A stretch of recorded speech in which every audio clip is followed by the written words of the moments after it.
The Lions and Rams Sunday night primetime game is perhaps the most anticipated game for the Week 1 docket in the NFL. But could this game turn out to be an absolute bloodbath? We're going to talk about it in this episode, folks, so stay tuned. What are we? What makes us what we are and what we're going to be? It's grit. It's what we started with last year, guys. Doesn't matter if you have one ass cheek and 3 toes. I will beat your ass. Can definitely compete with the big dogs. 10-5 end zone touchdown Detroit Lions. You guys are unbelievable, man. I'm telling you. We are driven by Detroit. Hello, Detroit Lions fans, and welcome on back to yet another episode of MCM Motor City Mania. I'm your host, David T. Pike, and as always, we're diving on in. My friends, the more I keep thinking about this upcoming matchup, the more I keep going in and, having conversations with myself, looking at it logically, looking at everything, the more I am coming to a belief that this game that we're about to have is not going to be quite what we're expecting here. Because everybody's got this thought process that the Lions and Rams game, it's going to be a good game, it's going to be a tough matchup, and I've already seen a couple of people in my comment section, they're like, oh man, this is still going to be a good game, the Lions are going to win, but it's probably going to be a close game, maybe by about 4 or 5 points, something like that.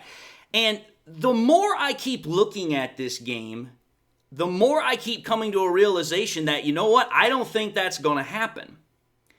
And again, the fact of the matter is that since it is on primetime and it's a Sunday night game, obviously the NFL is expecting that as well. And, obviously the narrative with the fact that it's the Rams and the Lions, the wild card game from last year, which was about 8 months ago, the fact that it's Goff and Stafford and all this nonsense, like all of that is playing and feeding into this. And that's great, grand, and glorious, at least from a telemarketing perspective, at least from a, trying to, advertise perspective. Because that's what the NFL does. They're an entertainment business. But the problem I'm having with this perspective is that there's a lot of things that have changed from the game that happened last year in the wild card round versus the game that we're about to have here. There's a whole bunch of things that are different. Obviously, of course, like I said in a previous episode, you have the narratives, you have the drama, you have Goff, Stafford, and all that stuff that's still going on. But the actual reality is that when we take a look at these rosters and when we take a look at this game that's coming up, if we're being dead honest with ourselves, it doesn't look really good for the Rams as they're coming back to both the proverbial and literal lion's den. I mean, let's just simply examine the situation for what it is. And realistically, if you take a look at the rosters, and I sincerely encourage y'all to do this, go on to ESPN and just, type in, Rams 2024 depth chart, and the Lions 2024 depth chart. Just go in and check those out. What you're going to notice really quickly is that when you start doing a mental comparison between, here's their position and their starter, and then here's our position and our starter, you're going to find out really quickly that using those depth charts as a reference guide, and this is just my opinion, but you guys can, say if you agree or disagree, but I'm looking at these position groups, and I find that there are very few where the Rams can either say they match up with us or they're better than us. In fact, in my honest opinion, I think there's only 3 where it's even remotely close or the Rams might be a little bit better. And the positions that I'm referring to are quarterback, wide receiver, and kicker. Think about that. Just those 3. And the reason why, obviously, quarterback, you have Stafford and Goff. Those guys are pretty damn good. Obviously, they've been playing on a very similar level ever since the trade. Not really going to, go too far into that. They're pretty much on equal footing. When you take a look at the wide receiver position, the Rams obviously have Cooper Kupp and they have Puka Nacua. Whereas the Lions, our 2 starting wide receivers are Amon-Ra St. Brown and Jameson Williams. Now, in that sense of the word, I slightly give the Rams the edge here because Jamo has not really produced much yet. Whereas Kupp, Nacua, they have already done plenty. So it's like, okay here, I'm expecting that Jameson Williams is going to flash on, Sunday night, and I'm expecting that he's going to have a great year. But if we're just talking about right now, it's a slight edge to the Rams, just because of the fact that they've actually got two guys that have produced. And then when we take a look at the kicking position, we have freaking Joshua Carty for the Rams, who was a guy that I was really high on in the draft process, and we have Jake Bates. Those two guys, I give it more of a Lions edge there because Jake Bates actually has played professional football. He was in the UFL, so he's already got all that. Whereas Joshua Carty, he's a rookie that just came out of college, so Jake Bates has the edge there. But everything else, the Lions, quite clearly, in my opinion, they just absolutely dominate the freaking Rams when it comes to talent. Whether it's in terms of overall talent, whether it's in terms of depth, or maybe even simply as, the fact that their position is much more healthy than what the Rams have.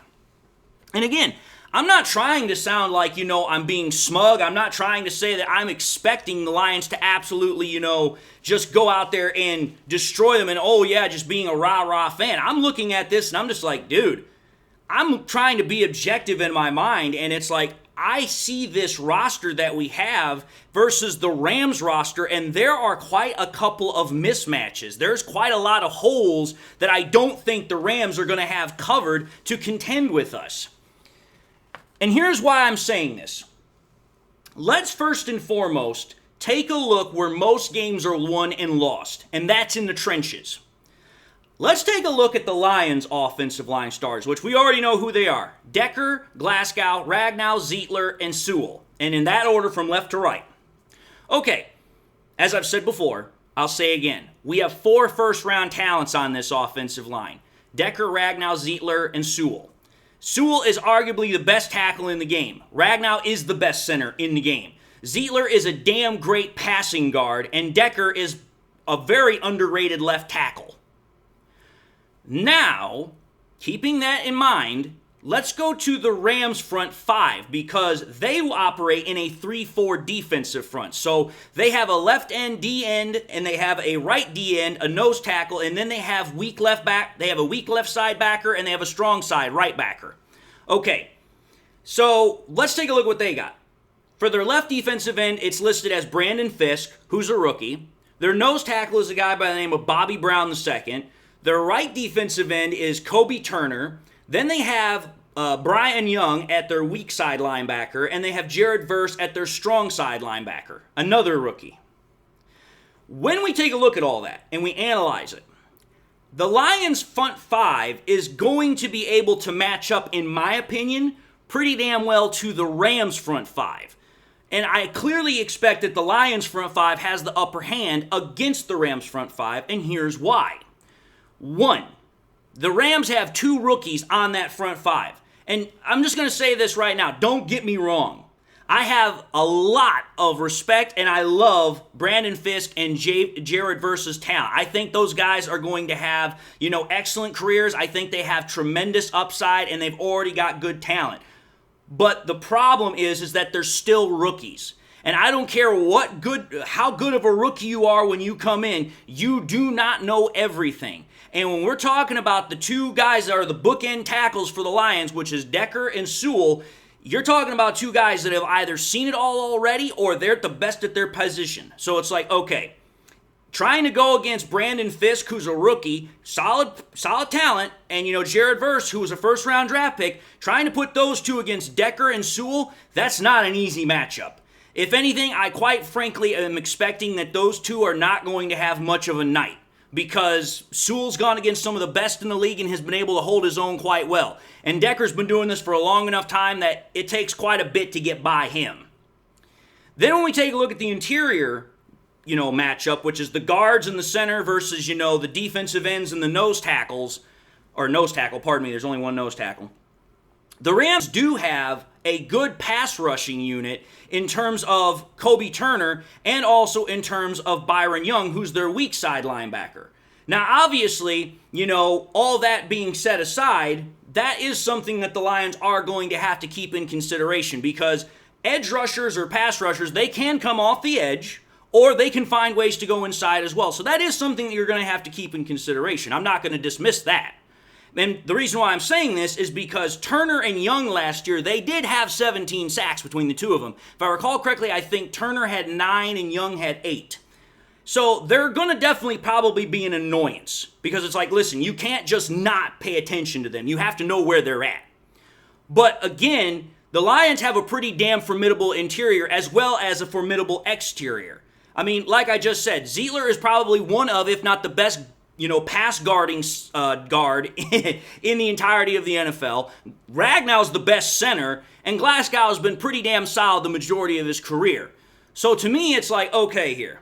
Yes, there is talent on the Rams' defensive front five, but you have 2 rookies that are getting their first taste of NFL action against probably 2 of the best in the business in terms of Decker and Sewell. And then on top of that, on the interior, you've got guys like Bobby Brown that is virtually a nobody, and he's going up against Ragnow, and, there's a couple of other guys that are pretty good. But again, it's not the same without Aaron Donald. I'm telling you this right now. Everybody's going to try and say that, the Rams will be fine without Donald, but I'm trying to tell you sincerely, Aaron Donald was such a disruptive force that he allowed other guys, just surely by his presence being on the field, to be able to make plays. You take Aaron Donald out of that equation, you free up a whole bunch of stuff for the offensive line to cover now because, okay, now we're not worried about number 99 coming and wrecking the play up. Now we can focus on everybody else here rather than double teaming him. And that is going to be something that I don't think Rams fans are quite ready for. They've been so used to Donald being on their team that they've gotten used to it. They're going to get a rude wake-up call when Donald is not out there and their defense is nowhere near as successful getting after the quarterback or getting in the backfield to, tackle running backs. But obviously, that's not the only offensive line defensive front we have to consider. We also have to consider the Lions' defensive front against the Rams' offensive front. Now, the Lions run a 4-2-5, but the way they put it on the depth chart for, ESPN, they have it as a 4-3. And my paper is just being absolutely ridiculous right now. But anyway, got it to work there. When we take a look at the Lions' front 4, in essence, we have Hutch obviously on the left side. We have McNeil and Reeder in the middle. Now, if Reeder can't go, it's most likely that Levi Owens-Enrique is probably going to fill in for him. And then at the right defensive end, or right edge rusher, whatever way you want to call it, we have Davenport. Okay, pretty solid, front 4. Now we take a look at the Rams' offensive line. Oh, good Lord.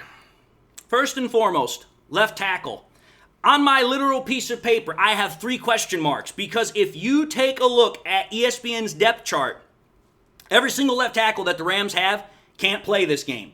Their starting left tackle is suspended, obviously, but the 2 backup left tackles are both on IR. Even if they could come back, they can't come back until week 4. So the Rams don't have a left tackle on their roster that can play. So your blindside tackle for Matthew Stafford, you don't have anybody. Okay, let's continue. Your left guard, Steve Avila, he's a pretty solid guard. He's average. He's not going to necessarily blow anybody away, but he's average. Moving into the center, Jonah Jackson. Obviously, us Lions fans know what Jonah Jackson can do. But the problem is that he's dealing with a shoulder injury. A shoulder injury that he's been nagged with for the last, 4-6 weeks. And it's not getting any better. Or if it has gotten better, it's only mildly better. And again, that's a problem. Then you take a look at the right guard, which is Kevin Dotson. He's a good guard. He's good. He's much better in run protection than he is in pass protection. And then you get to probably the best offensive lineman the Rams have, which is their right tackle, which is Havenstein. But he's also injured because he's dealing with a foot injury. So wait a minute here. Let's think about this. You don't have anybody at left tackle. Your center is dealing with injury. Your right tackle is dealing with injury. You have an average left guard, and your right guard is good, but he's better as a run blocker versus a pass blocker. Okay, here. I know McNeil can get into a pass rush. I know Davenport can pass rush, and I know Hutch can pass rush. And all 4 of them are good in run defense. So here's why this is going to be a massive problem for the Rams. Other than the fact that they don't have a natural left tackle able to play right now, which means either they're going to have to flip a right tackle to fill in at left tackle or bring somebody up from the practice squad, that is not an ideal situation. That already is going to hurt the Rams immensely. And then on top of that, with Jackson and Havenstein still dealing with injuries, that is also going to mean that the Rams are going to be very weak against the Lions, because the Lions' front four, except for Reeder, who may or may not play, are not dealing with said injuries. But Levi Onwuzurike has looked good all damn spring. And think about this, folks. The Lions' defensive front last year was second in rush defense, and it was first in total pressures and pressure percentage.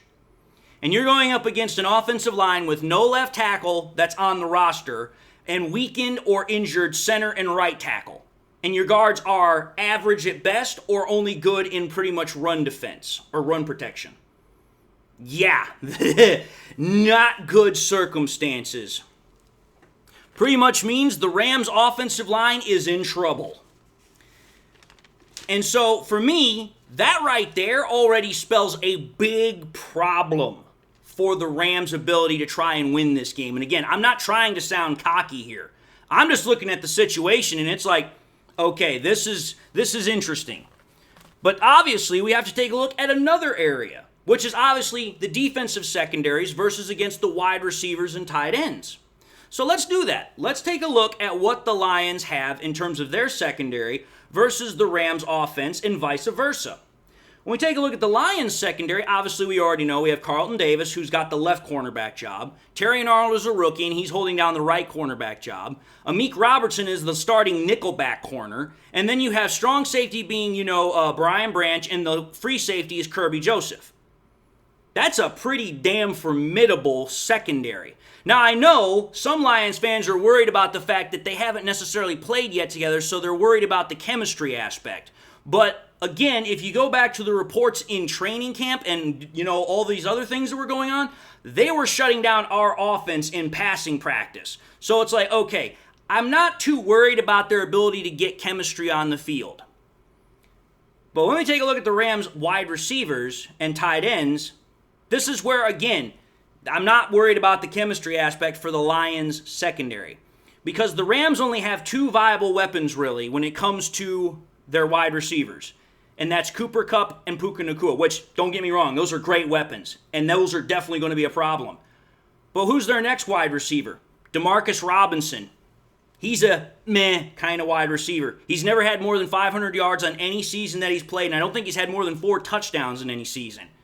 And since, that's right, their starting tight end, Higbee, is out with injury, their next guy is a guy by the name of Colby Parkinson, who, again, really doesn't have any production. So, again, he's not really much of a threat. Obviously, still pay attention to him, but he's not Higbee. And so you've got all that going up against our secondary. And Terrion Arnold was considered the best cornerback in the draft. Carlton Davis is a pretty damn solid, veteran, corner. Brian Branch, very good at what he does. Kirby Joseph is a ball hawk from hell. And then, like I just said, the Rams' offensive line is practically going to be a sieve. Okay. Then you take a look at the Rams' defensive secondary versus the Lions' wide receiver and tight end group. The Rams' defensive secondary consists of Darius Williams, Tre'Davious White, Quentin Lake, Cameron Curl, and a guy by the name of John Johnson III.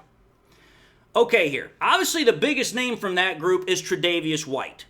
But the problem with Tre'Davious White is in 2022, he tore his right ACL, and then just last year, he tore his freaking right Achilles. So 2 straight years, he has had severe injuries to the same damn leg, back to back.